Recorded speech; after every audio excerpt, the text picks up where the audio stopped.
I guess the other ones I'm really fond of all the Bridge of Death.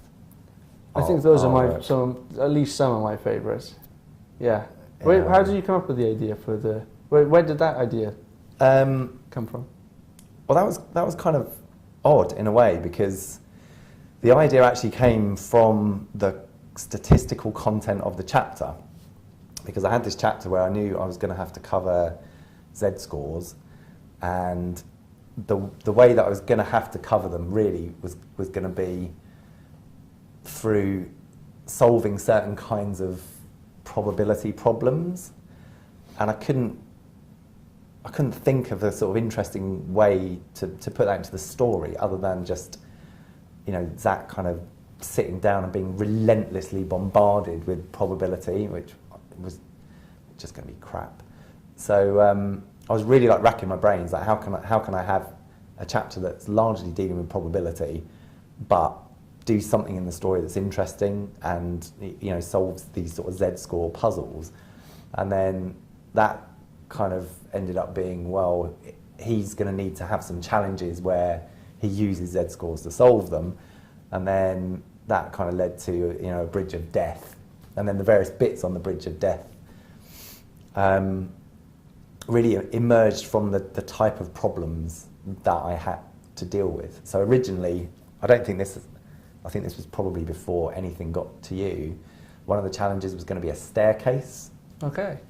I can't remember whether that was the discs or the tunnel, but either the disc or the tunnel was originally going to be a kind of staircase thing, and I'd worked quite long and hard on, you know, how that was going to work and how it was going to fit in with the academic content, and then just realised really near the end that it didn't work at all, and I had to change it, I think, to be the tunnels in the end, because it just didn't, you know, I've still got a notepad somewhere, you know, with all these pictures of staircases and all this sort of gubbins.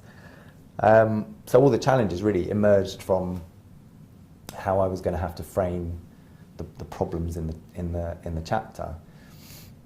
But I think it's also funny how, you know, like the Discs of Death obviously came because I really like vinyl, so I had lots of records, so that was just kind of a fun thing to do. That was definitely one of my favourite ones to draw. Like a nice sort of top shot of the huge discs, and then Zach and Milton looking like, you know, tiny, about to choose which one to use.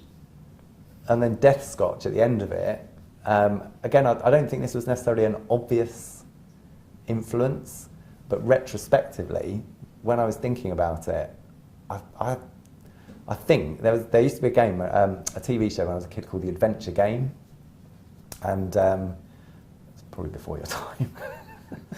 And it was like, it was sort of set on a spaceship and people got transported there, and the main characters were like these aliens, and one of them was a pot plant or something. And the end of that game, so they had to do challenges to earn like special coins or something. And the end of the game, they had to like cross this kind of vortex on, like, it wasn't like stones, it was like tracks and circles, and there was like this vortex coming in the opposite direction, and they had to dodge the vortex. And when I think about it retrospectively, I kind of think, I wonder if that's stuck in my head, because the whole Death Scotch idea of, you know, you leaping onto a stone and then maybe you get sucked, you know, sort of you evaporated, or in this case the stone disappears, you kind of think, yeah, I wonder if that's stuck in my head from 30 years ago, and I don't know. And basically, the whole book's probably just an outpouring of other people's stuff. One of the things I like about it is you know, the world that you've created and how it's so varied. You know, when you look at the map of Elpis, of the whole sort of the area that the adventure takes place in. How different the different districts are. So, you know, that was a real treat for me to illustrate and try and balance the sort of you know, Zach's neighborhood with the sort of the more high-tech districts and the more chaotic areas, and then Jigsaw, which is Can I talk about Jigsaw? Yeah. Which is like, you know, a separate sort of place away from the main body of land, which is a very like a kind of, I envisaged it as a very industrial place. What were your influences in terms of what were your influences when you were coming up with this world, and how close is this how it's ended up to what you had in your head at the beginning? Is anything how you kind of envisaged it, or is it completely different? I don't know. I don't think it's very easy to say whether it's, because I don't think I had a complete thing in mind. A lot of things developed as a result of you questioning me about things. Like, one of the things I really learned was I should have done more planning, because both with the story and the artwork. So, for example, with the artwork, I'd have an idea of something, and then you'd often come back with things like, well, what's the decor going to be like in here? And I think, oh, shit, I hadn't thought of that.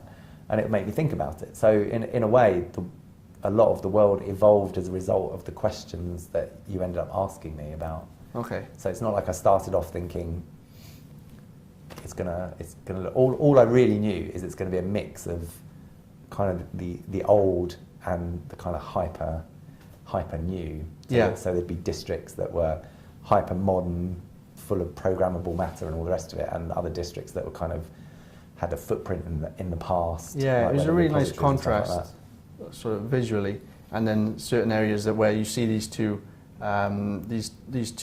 sort of aesthetics come together, and the contrast between the two is really nice to work with. Were there any characters that you had in your mind that have translated onto the paper and looked sort of like how you hoped they would, or maybe how you imagined them? They pretty much all do. The only one I remember, one of the characters that we probably can't discuss, that went through a few transitions. I seem to remember not being that happy with. Yeah, that went through a lot of changes. I can't even remember what it looked like, but I remember there being a lot of, oh, I'm not keen on that. Can we do this? And yeah, I actually saw some of the earlier designs. I looked at them this week, and they're quite funny how different they are to what we ended up with. But we can't really talk about that. No. And I guess one of the early strips very early strips of Alice, I got you to change Alice, didn't I? Yeah. But other than that, I don't. Does Milton look like Fuzzy? Yeah, much? totally. Yeah. That's Spot good. on. That's good to know.